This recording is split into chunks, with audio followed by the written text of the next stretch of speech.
It was early in the morning when the call of the Alaskan wilderness stirred the man from his sleep. The dense forest surrounding him whispered promises of adventure, and the crisp air filled his lungs with a sense of purpose. He had trekked through these woods many times, but today felt different. Today, there was something in the air that drew him deeper into the vast wilderness. The trees, coated in a fresh layer of frost, towered above him like ancient guardians of the forest's secrets. After hours of walking, the man found himself suddenly halted by an eerie stillness. His heart pounded in his chest as his eyes landed on a group of timber wolves standing just ahead. They were magnificent creatures, silent, powerful, and untamed. But it wasn't the pack that held his attention. Among them, one wolf lay trapped, its leg caught in a cruel snare. He could see the panic in her eyes, her body tensed as she struggled to free herself. Slowly, the man approached, taking care not to alarm the pack. As he drew closer, he noticed the wolf's swollen belly. This was a mother wolf, and her cubs were somewhere nearby. His instincts kicked in.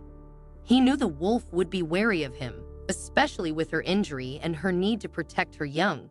But he also knew he couldn't leave her in this condition. He had to help, and the first step was finding her cubs. They would be vulnerable without their mother, and time was running out. He scanned the ground, eyes darting over the melting snow, searching for any signs of paw prints. At first, nothing caught his attention, but as he took a few more cautious steps, he saw it, a faint trail leading deeper into the woods. His heart raced as he followed the tracks, hoping they would lead him to the cubs. The trail weaved through the forest, disappearing and reappearing beneath fallen leaves and patches of snow. It was a delicate path, one that spoke of small, careful creatures. And then it vanished completely, stopping at the base of a massive spruce tree. The tree was unlike any he had ever seen, its thick trunk stretching high into the sky, its branches heavy with the weight of years gone by. It was old and wise, a silent witness to the wilderness around it. The man stood there, feeling the weight of its presence, convinced that the cubs were hiding somewhere within its roots or hollowed trunk. He crouched down and, remembering the soft whines wolves used to call their young, tried to imitate the sound. But his attempts were met with silence. Frustration began to build as he paced around the area, unsure of how to proceed. He couldn't leave the cubs, but he couldn't wait forever. Just as he was about to try again, he froze. There in the distance, a faint whimper reached his ears. It was so soft that he almost missed it, but there was no mistaking the sound, a cry of fear and hunger. The man turned sharply, eyes scanning the forest floor, and then he saw them. A short distance away, huddled together in a tight group, were the cubs. Their tiny bodies shook with cold, and their eyes were wide with terror. They must have been only a few weeks old, their fur still soft and patchy. One of the cubs, braver than the rest, slowly detached itself from the group and cautiously approached the man. He knelt down, extending his hand, and the cub sniffed his fingers before licking them tentatively. The man's heart softened. These creatures, though wild, were just like any other young, scared, and in need of care. He knew what he had to do. Without wasting another moment, he gently gathered the cubs into his bag. They did not resist, their tiny bodies curling into the warmth of the fabric. The man secured the bag and began the trek back to their mother. Along the way, he couldn't help but feel a surge of responsibility.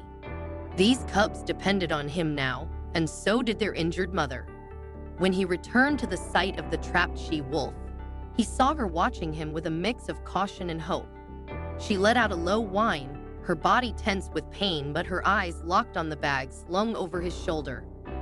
The man slowly lowered the bag to the ground, and as soon as he opened it, the cubs tumbled out, their tiny paws scrambling to reach their mother. The she-wolf's relief was palpable, her tail wagging slightly as she nuzzled her young. But the danger was far from over. The mother wolf was still trapped, her leg injured, and she was in no condition to move. The man wanted to help her, but every time he approached, her growl deepened. Her maternal instincts were in full force, and she wasn't ready to trust him completely.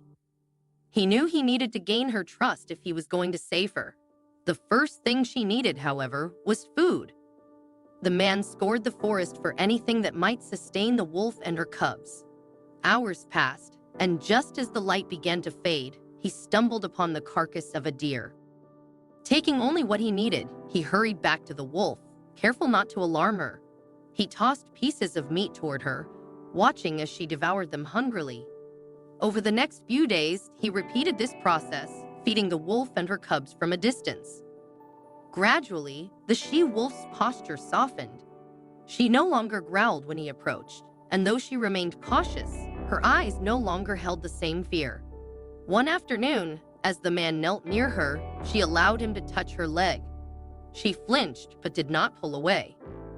It was the opening he had been waiting for. With steady hands, he worked to free her from the trap, carefully removing the metal teeth from her flesh. When it was done, the wolf was free. For a moment, the man expected her to bolt into the forest, to disappear into the wild with her cubs. But she didn't. Instead, she stood before him, her body tense but calm. Slowly, she stepped forward and licked his hand, a gesture of gratitude and trust. The man smiled, his heart full. He had done it. He had earned the trust of a wild wolf. The she-wolf began to walk away, her cubs following close behind. But then she stopped and looked back. It was as if she was asking him to follow. Without hesitation, the man rose to his feet and trailed after her, curious about where she was leading him. They walked through the forest, the trees parting to reveal a stunning meadow bathed in golden light. And there, in the middle of the clearing, was the rest of the wolf pack. The reunion was joyous. The wolves howled in unison, welcoming their long-lost member back into the fold. The man stood at the edge of the meadow, watching as the wolves played and nuzzled each other.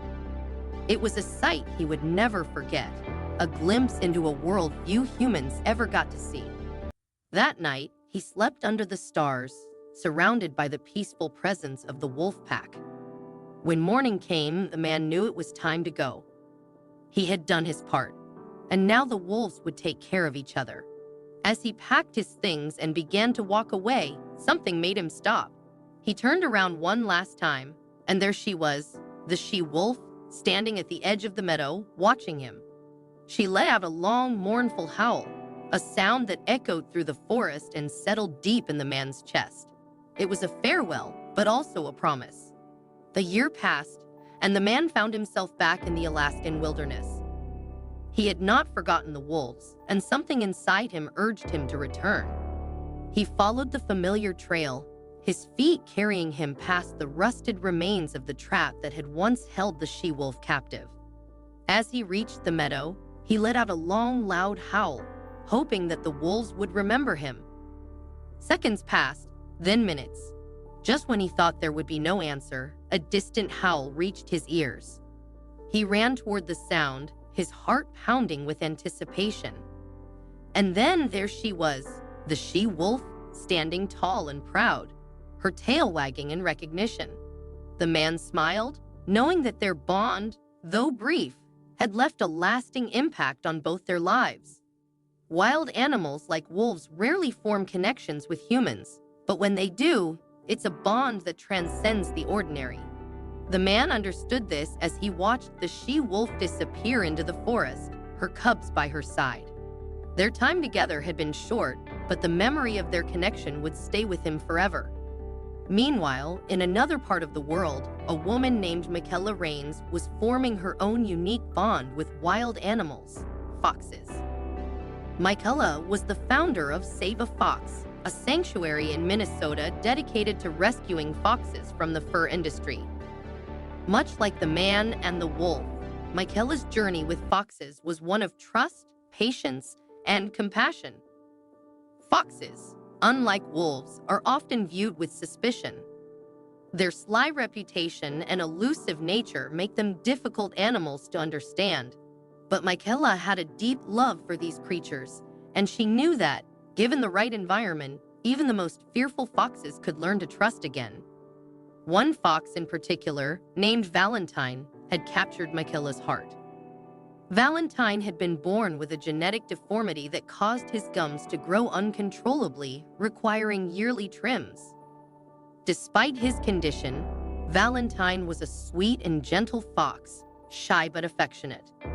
His journey to recovery was not just physical, but emotional. Like the wolves in the wild, Valentine had been through trauma, and it took time for him to come out of his shell. Michaela worked tirelessly to rehabilitate the foxes at her sanctuary, giving them a second chance at life. Many of the foxes had been destined for the fur trade, but under her care, they learned to trust humans again. Valentine, in particular, had a special bond with a woman who had sponsored him from the UK. Though adopting a fox was no easy task, Valentine's sponsor was determined to give him the best life possible. While wolves and foxes are often seen as symbols of the wild, goats, on the other hand, are rarely given such reverence. Yet for Johanna, goats held a special place in her heart.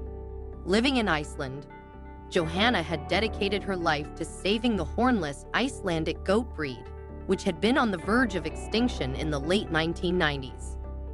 Much like the man's mission to save the wolves, Johanna had faced countless challenges in her quest to protect the goats. At one point, her farm was on the brink of bankruptcy, and it seemed as though all her efforts would be in vain. But with the help of kind-hearted individuals, Johanna was able to raise enough money to save her farm and, in turn, goats. Now, thanks to her dedication, the population of Icelandic goats had grown from just 4 individuals to over 200. Johanna's love for these animals had not only saved them from extinction, but had also inspired others to see the beauty in creatures that are often overlooked. The stories of the man and the wolf, Michaela and the foxes, and Johanna and the goats all share a common thread: the power of compassion and the bond between humans and animals. These connections, though often fleeting, leave a lasting impact on both parties. Whether it's in the wilds of Alaska, the rolling hills of Minnesota, or the grassy plains of Iceland, the love and care shown to these creatures remind us that the world is full of beauty and wonder, if only we take the time to look.